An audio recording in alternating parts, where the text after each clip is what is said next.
अस्सलाम वालेकुम फ्रेंड्स। आज की इस वीडियो में हम देखेंगे कि अगर आप एक नॉन रेज़िडेंट हैं, यानी कि आप आउट ऑफ कंट्री जॉब करते हैं, आप ओवरसीज़ पाकिस्तानी हैं, तो आप अपनी टैक्स रिटर्न जो है वो किस तरह सबमिट करेंगे। तो आज की इस वीडियो में आपको कंप्लीट तरीकाकार बताया जाएगा। तो वीडियो शुरू करने से पहले आप सबसे रिक्वेस्ट है कि अगर आप चैनल पे नए हैं तो चैनल को सब्सक्राइब कर लें और बेल आइकन को भी प्रेस कर लें। तो फ्रेंड्स, आपने अपना आईआरएस पोर्टल जो है उसको लॉगिन कर लेना है। अगर आपने अभी तक अपनी फर्स्ट टाइम जो है वो रजिस्ट्रेशन नहीं की, अपना एनटीएन नहीं बनाया, तो आप सबसे पहले अपना अकाउंट जो है वो क्रिएट करेंगे। आपने अपनी न्यू रजिस्ट्रेशन किस तरह करनी है, इस वाले से मैंने एक कंप्लीट वीडियो अपने इसी चैनल पे अपलोड की हुई है, जिसका लिंक मैं नीचे डिस्क्रिप्शन में दे रहा हूँ। आप वहाँ से उसको वॉच करें, उसको फॉलो करके अपना अकाउंट क्रिएट करें और उसके बाद उसको लॉगिन करेंगे तो आपके सामने ये वाला इंटरफेस आ जाएगा। यहाँ पे आपने जो करंट टैक्स ईयर है उसकी रिटर्न सबमिट करने के लिए लेफ्ट साइड पे देखें, आपको ऑप्शन दिया हुआ है income tax return for the year 2026। आपने इस ऑप्शन पर क्लिक करना है तो आपके पास करंट टैक्स ईयर का ऑप्शन जो है वो शो हो जाएगा। इसको आपने सिलेक्ट करके कंटिन्यू वाले ऑप्शन पर क्लिक कर देना है। जैसे ही क्लिक करेंगे तो आपके सामने ये वाला इंटरफेस आ जाएगा।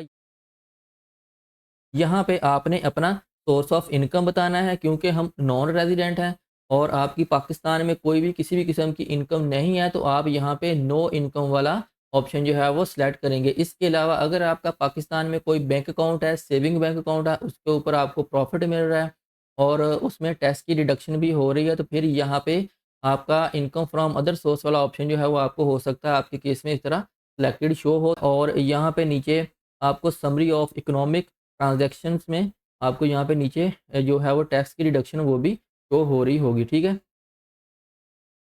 अगर आपका कोई भी यहाँ पे बैंक अकाउंट नहीं होगा या कोई भी किसी भी किस्म की टैक्स की डिडक्शन नहीं हुई होगी, तो फिर आपको यहाँ पे कोई भी डिटेल जो है वो शो नहीं होगी। तो इसको मैं अनचेक कर रहा हूँ। तो आपने अपना जो नॉन रेजिडेंट वाले केस में आपने नो इनकम वाला ऑप्शन जो है वो सिलेक्ट करना है। और इसके अलावा यहाँ पे आपको एक ऑप्शन दिया हुआ है income from foreign source and assets. इस ऑप्शन को भी आप चेक कर लें। इस और अगर आप यहाँ पे फॉरेन सोर्स ऑफ इनकम वाला ऑप्शन जो है वो सिलेक्ट करते हैं, तो यहाँ पे ये देखें, ये ऑप्शन जो है वो अनचेक हो चुका है, ठीक है। वैसे आप ये वाला जो है वो ऑप्शन सिलेक्ट करते हैं तो एक से ज़्यादा ऑप्शन को आप सिलेक्ट कर सकते हैं, लेकिन अगर आप नो इनकम वाला करते हैं तो जस्ट आप यही कर सकते हैं, ठीक है। अगर आपका ओन सोर्स ऑफ इनकम है तो आपने ये वाला ऑप्शन जो आप सेलेक्ट करना है। ये किस केस में करना है ये मैं आपको आगे चलकर जो है वो बताता हूँ, ठीक है। अभी फ़िलहाल जो हम as a non resident no income वाला ऑप्शन जो है वो सिलेक्ट करेंगे। नेक्स्ट ऑप्शन है are you a tax resident of Pakistan. तो इसमें आपने इसको नो करना है, क्योंकि टैक्स रेजिडेंट उसी सूरत में आप हो सकते हैं कि अगर आप पाकिस्तान में 6 माह से ज़्यादा पाकिस्तान में रहे हैं, ठीक है। तो फिर आप जो है वो पाकिस्तानी रेज़िडेंट हैं। अगर आप 6 माह से ज़्यादा का अरसा आउट ऑफ कंट्री जॉब कर रहे हैं या आउट ऑफ कंट्री रह रहे हैं, तो आप नॉन रेज़िडेंट कंसीडर होंगे। और यहाँ पे जैसे ही आप नो करेंगे, तो यहाँ पे वो कह रहा है कि आपने अपनी वेल्थ स्टेटमेंट या उसको सबमिट करना है, तो आपने कर देना है येस। क्योंकि अगर आप पाकिस्तानी हैं, तो ज़ाहिर-सी बात है आपके पाकिस्तान में कोई ना कोई एसेट्स तो ज़रूर होंगे, इसको आपने येस कर देना है। अगर आपका पाकिस्तान में भी कोई एसेट्स नहीं हैं, तो फिर आपने इसको भी नो कर सकते हैं। लेकिन मेरे केस में है तो मैं इसको येस करता हूँ और उसके बाद थोड़ा-सा नीचे आ जाए, यहाँ पे स्टार्ट रिटर्न फाइलिंग वाले ऑप्शन पर क्लिक करता हूँ। जैसे ही मैंने क्लिक किया तो मेरे पास ये वाला इंटरफ़ेस आ गया। यहाँ पे कोई भी मेरी इनकम नहीं है, इसलिए मुझे इनकम के हवाले से कोई भी फ़ॉर्म यहाँ पे शो नहीं हो रहा, ठीक है। ना ही किसी भी किस्म का कोई विथहोल्डिंग टैक्स है, ना ही कंप्यूटेशन वाले टैब में कोई फ़िगर मुझे शो हो रही है, यहाँ पे 0-0 है, ठीक है। क्योंकि मैं नॉन रेज़िडेंट हूँ, तो मैं जस्ट अपनी वेल्थ स्टेटमेंट जो है उसको यहाँ पे मैं मेंटेन करूँगा। तो उसके लिए आपने वेल्थ स्टेटमेंट वाले ऑप्शन पर क्लिक करना है। जैसे क्लिक करेंगे आपको अगेन 2 ऑप्शन शो होंगे। तो सबसे पहले आपने अपने पर्सनल एसेट्स वो आपने यहाँ पे शो करवाने हैं। तो मैं इस ऑप्शन पर क्लिक करता हूँ। जैसे ही क्लिक करता हूँ तो मेरे पास एसेट वाला फॉर्म जो है वो ओपन हो चुका है। तो यहाँ पे कुछ एसेट्स ऑलरेडी एडिड हैं। तो ये क्यों है? क्योंकि इस रिटर्न को हम फर्स्ट टाइम जो है वो फ़ाइल नहीं कर रहे। इससे प्रीवियस रिटर्न्स भी फ़ाइल हो चुकी हैं और उनमें एसेट्स वगैरह ऐड किए हुए थे, तो वो यहाँ पे शो हो रहे हैं। आपके केस में भी अगर आपने पहले अपनी रिटर्न्स फ़ाइल की होंगी, तो आपने जितने भी एसेट्स ऐड किए होंगे वो आपको यहाँ पे शो हो रहे होंगे। और अगर आप फर्स्ट टाइम फाइल कर रहे होंगे तो आपको ये एसेट वाला फॉर्म भी कंप्लीट जो है वो ब्लैंक यानी कि खाली शो हो रहा होगा। तो फ्रेंड्स, नेक्स्ट अब देखते हैं कि आपने अपने एसेट्स को किस तरह ऐड करना है। अगर आपके पाकिस्तान के अंदर कोई भी एसेट्स हैं, जितने भी हैं, वो आपने वन बाई वन जो है वो उनको ऐड कर लेना है। तो ऐड किस तरह करना है? सबसे पहले देखिए जी, इमूवेबल प्रॉपर्टी, तो उसमें आपने प्लस वाले ऑप्शन पर क्लिक करके अपनी प्रॉपर्टी को ऐड करना है। प्रॉपर्टी को किस तरह ऐड करना है, उसके लिए सबसे पहले आपने प्रॉपर्टी टाइप बतानी है, वो एग्रीकल्चर है, कमर्शियल है, इंडस्ट्रियल है या रेजिडेंशियल है, जो भी है वो आपने उसको सेलेक्ट कर लेना है। उसकी सब टाइप आपने बतानी है, कंस्ट्रक्टेड है या ओपन प्लॉट है। अगर आपके पास खाली प्लॉट है तो ये सिलेक्ट कर लें, अगर कंस्ट्रक्टेड प्रॉपर्टी है तो ये सिलेक्ट कर लें। उसकी एक्विजिशन डेट, जिस डेट को आपने परचेज़ की थी या आपको विरासत में मिली थी, वो डेट आपने सेलेक्ट कर लेनी है। मैं रैंडम कोई भी डेट जो है वो सिलेक्ट कर रहा हूँ। उसके बाद लैंड एरिया वो आपने बताना है, ठीक है। मैं कहता हूँ कि मेरे पास वो मरला में है, तो मैं कहता हूँ कितने मरले है, 5 मरले है। और उसकी आपने यहाँ पे कॉस्ट वैल्यू वो बतानी है। और जिस भी रेट पे आपने परचेज़ की थी उसकी आपने यहाँ पे वैल्यू है बता देनी है, कि आपने उसका डीसी रेट जो था वो बता देना है।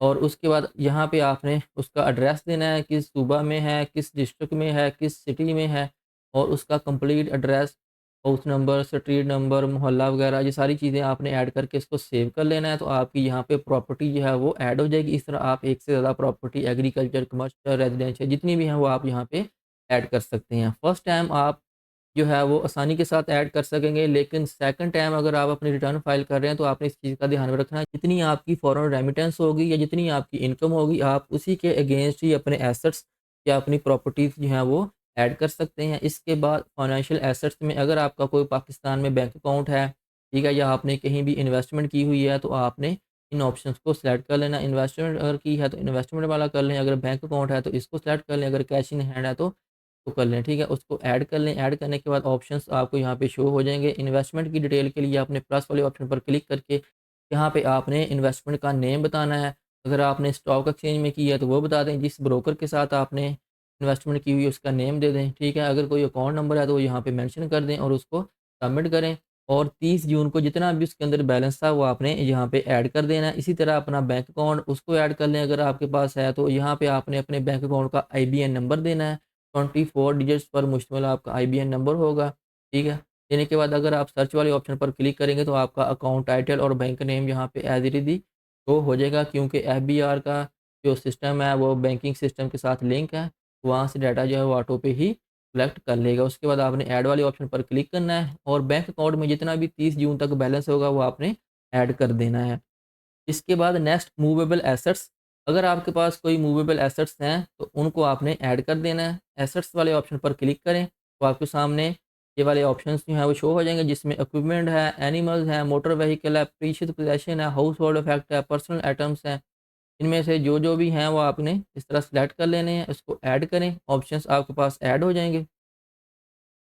जितनी अमाउंट के एनिमल्स आपके पास हैं वो आपने यहाँ पे अमाउंट जो है वो मेंशन कर देनी है। उसके बाद अगर आपके पास कोई मोटर व्हीकल है, कोई मोटरसाइकिल है, कोई कार है, कोई ट्रैक्टर वगैरह है, तो वो आपने यहाँ पे ऐड करना है। उसका रजिस्ट्रेशन नंबर दें, चेसी नंबर दें, कंपनी का नेम बताएं और मॉडल बताएं, ठीक है। उसके बाद आपने ऐड कर देना है और उसकी जो प्राइस है, जिस प्राइस पे आपने उसको परचेज़ किया है, वो यहाँ पे आपने ऐड कर देनी है। प्रीशियस पोजेसन में अगर आपके पास कोई गोल्ड वगैरह है तो उसको आपने बता देना कि मेरे पास 1 तोला, 2 तोला, 3 तोला गोल्ड है, ठीक है।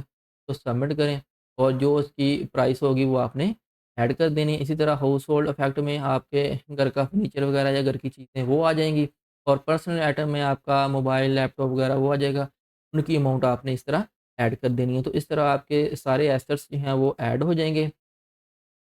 अपने पर्सनल एसेट्स को ऐड करने के बाद आपने रिकॉन्सिलिएशन वाले टैब में आ जाना है। तो यहाँ पे मेरे पास जो है, क्योंकि मैंने पहले भी अपनी रिटर्न्स जो हैं वो फाइल की हुई हैं, तो मेरे पास करंट ईयर और प्रीवियस ईयर के एसेट्स जो हैं वो यहाँ पे शो हो रहे हैं। अगर आपके केस में भी ऐसा है तो आपको भी यहाँ पे शो हो रहे होंगे, और अगर आप फर्स्ट टाइम फाइलिंग कर रहे होंगे तो आपको करंट ईयर वाले टैब में एसेट जो आपने ऐड किए वो शो हो रहे होंगे, और प्रीवियस ईयर वाला टैब जो है वो आपको यहाँ पे ब्लैंक शो हो रहा होगा। तो आपने क्या करना है, आपने यही वाली फ़िगर जो है वो इसको कॉपी करना है और यहाँ पे इसको आप पेस्ट कर सकते हैं। और इसमें अगर थोड़ी बहुत कमी-बेशी अगर करनी है तो वो भी आप कर सकते हैं, क्योंकि प्रीवियस ईयर में भी आपके कुछ ना कुछ एसेट्स जो हैं वो इंक्रीज़ हुए होंगे और करंट ईयर में भी हुए होंगे। जितने आपके एसेट करंट ईयर में इंक्रीज़ हुए हैं उस अमाउंट को आपने छोड़ देना है। यहाँ पे इस केस में देखें, for example 49 lakh something amount जो है वो मेरी करंट ईयर की है, ठीक है। तो यहाँ पे मैं कहता हूँ कि मेरे प्रीवियस ईयर के 45 लाख मैं लिख देता हूँ, और यहाँ पे 3-4 लाख मेरे यहाँ पे इंक्रीज़ हो जाएँगे करंट ईयर में, और प्रीवियस ईयर में 45 लाख के हो जाएँगे, ठीक है। और टोटल जो है वो मेरे एसेट जो हैं वो 50 लाख के हो जाएँगे। तो इस तरह जो है वो आप इसको एडजस्ट कर सकते हैं। और यहाँ पे अगर आप नॉन रेज़िडेंट हैं, तो आपने सिंपली क्या करना है, क्योंकि आपकी पाकिस्तान में तो नो इनकम है, लेकिन आपकी फ़ॉरेन रेमिटेंस जो है वो, आप जो है वो यहाँ पे पाकिस्तान में आपने अपने बैंक अकाउंट में सेंड की है, तो वो आप यहाँ पे ऐड करेंगे। जस्ट आपने वही यहाँ पे फ़ॉरेन रेमिटेंस जो है वो एंटर करनी है, जो आपने अपने पर्सनल अकाउंट में यहाँ पे भेजी है, ठीक है? अगर आपने अपने किसी फैमिली मेंबर को सेंड की है या किसी अपने दोस्त को सेंड की है, वो आप यहाँ पे ऐड नहीं कर सकते, वो अपनी टैक्स रिटर्न में उसको ऐड करेंगे, आप नहीं करेंगे। आपने जस्ट वही करनी है जो आपने अपने पर्सनल अकाउंट में सेंड किए हैं पैसे, ठीक है?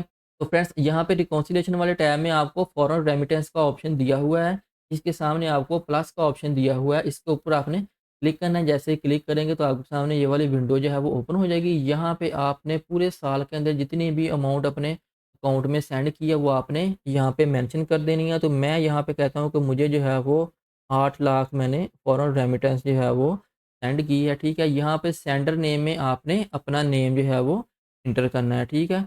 अपना पूरा नेम यहाँ पे एंटर करें। उसके बाद रिलेशनशिप में आपने लिखना है सेल्फ, क्योंकि आपने खुद ही अपने अकाउंट में सेंड किया है, तो यहाँ पे सेल्फ आ जाएगा। कंट्री में आपने यहाँ पे बताना है कि किस कंट्री से सेंड की है। आप जिस भी कंट्री में जॉब कर रहे हैं, उस कंट्री का नेम आपने यहाँ पे मेंशन कर देना है। सारी कंट्रीज़ की लिस्ट दी हुई है, आपने यहाँ पे इस तरह सेलेक्ट कर लेना है और उसको आपने यहाँ पे ऐड कर लेना है, ठीक है? तो मैं यहाँ पे कोई भी नेम जो है वो करके मैंने इस तरह ऐड कर लिया। तो यहाँ पे देखेंगे फॉरेन रेमिटेंस जो है वो ऐड हो चुकी है, और इसको अब आप जो है वो कैलकुलेट करेंगे।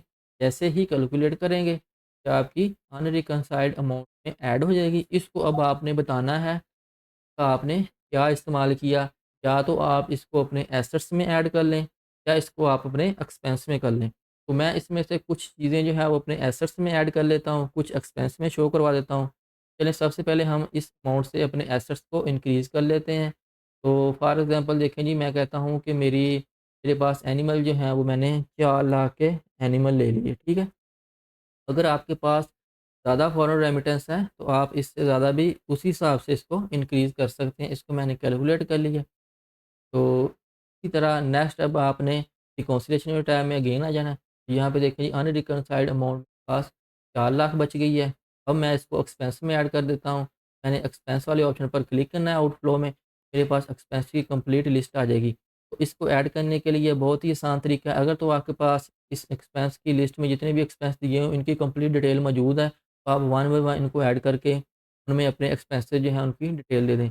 अगर आप कहते हैं कि मेरे पास एक्सपेंस की कंप्लीट डिटेल नहीं है, तो आपने सिंपली एक जो है वो other personal house hold expense वाला ऑप्शन इसको सिलेक्ट करना है, ऐड करें, और जितने भी एक्सपेंस हैं इनको एक ही कॉलम में आप जो है वो ऐड कर दें और इसको कैलकुलेट करें। कैलकुलेट करने के बाद ये देखें, आपको अनरिकंसाइल्ड अमाउंट वाले टैब में ये ज़ीरो शो हो रहा है। तो फ्रेंड्स, इस तरह आपके सारे एसेट्स भी ऐड हो गए। आपकी जो रिकॉन्सिलिएशन वाले टैब में अनरिकंसाइल्ड अमाउंट वो भी ज़ीरो होगी। आपको आप यहाँ पे देखिए कंप्यूटेशन में, वहाँ पे भी आपको ज़ीरो शो हो रहा है। और अब यहाँ पे आपने अपनी रिटर्न सबमिट करने से पहले उसको सेव करना है। सेव करने के बाद आपने सबमिट वाले ऑप्शन पर क्लिक कर देना है। जैसे ही क्लिक करेंगे तो आपके सामने ये वाला इंटरफेस आ जाएगा। यहाँ पे अब आपने ये 4 हिस्सों पर मुश्तमिल अपना पिन कोड वो एंटर करना है और अपनी रिटर्न को सबमिट कर देना है। तो फ्रेंड्स, अब नेक्स्ट देखते हैं कि दूसरा सोर्स ऑफ इनकम जो है ऑप्शन दिया हुआ है यहाँ पे, फॉरेन सोर्स ऑफ इनकम, उसको आपने किस तरह ट्रीट करना है। उसके लिए आपने यहाँ पे इसको कैंसिल करें, और यहाँ पे इसी टैब के अंदर रहते हुए यहाँ पे आपको ऑप्शन दिया हुआ है ऐड इनकम सोर्स, आपने इस पर क्लिक करना है, तो आपके पास वही वाले ऑप्शन जो है वो शो हो जाएंगे। अगर आप इनकम फ्रॉम फॉरेन सोर्स वाला ऑप्शन जो है वो सिलेक्ट करते हैं, तो इसमें भी दो सिनेरियो हैं कि अगर आप पाकिस्तान में रहते हुए इनकम फ्रॉम फॉरेन सोर्स जो है वो आपका है, तो आपने इसको येस करना है कि आप पाकिस्तान में रह रहे हैं, लेकिन आपका सोर्स ऑफ इनकम जो है वो फ़ॉरेन से है, यानी कि आप पाकिस्तान में रहते हुए आपकी इनकम जो है वो फ़ॉरेन सोर्स से आ रही है, तो आपने इसको येस कर देना है। अगर आप जो है वो आपका सोर्स ऑफ इनकम भी फ़ॉरेन है और आप आउट ऑफ कंट्री में रह रहे हैं, तो आपने इसको नो कर देना है, ठीक है? और आपने यहाँ पे अगर वेल्थ स्टेटमेंट आपने मेंटेन करनी है, तो इसको येस कर दें, अदरवाइज़ इसको नो कर दें, ठीक है? तो यहाँ पे अगर आप इसको नो करेंगे, तो वो कह रहे हैं कि please select yes if you want to submit foreign income and assets statement. अगर आपने अपनी फॉरेन इनकम को पाकिस्तान में एडजस्ट करना है, तो आपको इसको येस ही करना पड़ेगा, ठीक है? तो इसको आपने येस कर देना है। और यहाँ पे आपने रेज़िडेंट अगर आप पाकिस्तान में रहते हैं तो आपने इसको भी येस कर लेना है और उसको ऐड कर देना है। जैसे ही आप फ़ॉरेन सोर्स ऑफ इनकम वाला ऑप्शन जो है आप सेलेक्ट करते हैं तो आपको अगेन यहाँ पे काफ़ी सारे ऑप्शन जो है वो शो हो रहे हैं, जिसमें फ़ॉरेन प्रॉपर्टी इनकम है, फ़ॉरेन बिज़नेस इनकम है, फ़ॉरेन कैपिटल गेन है, foreign other source of income है और फ़ॉरेन सैलरी इनकम है। इनमें से भी आपने बताना है कि आपका फ़ॉरेन सोर्स ऑफ इनकम है क्या? उनके सामने प्लस का ऑप्शन दिया हुआ है, आपने यहाँ पे क्लिक करना है। तो यहाँ पे प्रॉपर्टी का एड्रेस पूछ रहा है, अगर आपकी प्रॉपर्टी इनकम है, अगर बिज़नेस इनकम है तो बिज़नेस की डिटेल पूछ रहा है, ठीक है? कि आपने फ़ॉरेन का देना है। अगर आपकी सैलरी है, तो आपने सैलरी वाला ऑप्शन सेलेक्ट करना है, तो यहाँ पे आपका एम्प्लॉयर नेम आएगा। यहाँ पे आपने अपने फ़ॉरेन एम्प्लॉयर का नेम इस तरह ऐड कर लेना है और ऐड करने के बाद आपने यहाँ पे देखें एग्ज़ैम्प्ट इनकम का कॉलम है और नॉर्मल इनकम है और यहाँ पे tax paid on foreign income ये आ जाएगी, ठीक है? तो यहाँ पे ये वाली इनकम जो है वो आपकी as a normal income he treat होगी। तो मैं यहाँ पे कहता हूँ कि मुझे टोटल जो है वो 8 लाख आमदन जो है वो फ़ॉरेन सोर्स से रिसीव हुई है, तो मैं इसको कर देता हूँ कैलकुलेट और कैलकुलेट करूँगा तो मुझे यहाँ पे इस तरह जो है वो शो हो जाएगी। और यहाँ पर देखिए टैक्स चार्जेबल में देखें कंपटीशन में आ जाएँ तो यहाँ पे मुझे 30,000 का टैक्स जो है वो शो हो रहा है। तो इसका मतलब है कि अगर आप पाकिस्तान में रहते हुए कोई भी आपका फ़ॉरेन सोर्स ऑफ इनकम है, तो उससे जितनी भी इनकम आपको रिसीव होगी वो एज़ अ टैक्सेबल इनकम होगी, ठीक है? सब्जेक्ट टू नॉर्मल टैक्स जो है वो आपकी इनकम होगी। इस चीज़ को आपने ध्यान में रखते हुए अपनी टैक्स रिटर्न जो है वो फाइल करनी है। तो फ्रेंड्स आज की वीडियो में इतना ही, उम्मीद करता हूँ आज की वीडियो आपको पसंद आई होगी। मिलते हैं नेक्स्ट वीडियो में नई अपडेट के साथ, तब तक के लिए अल्लाह हाफ़िज़।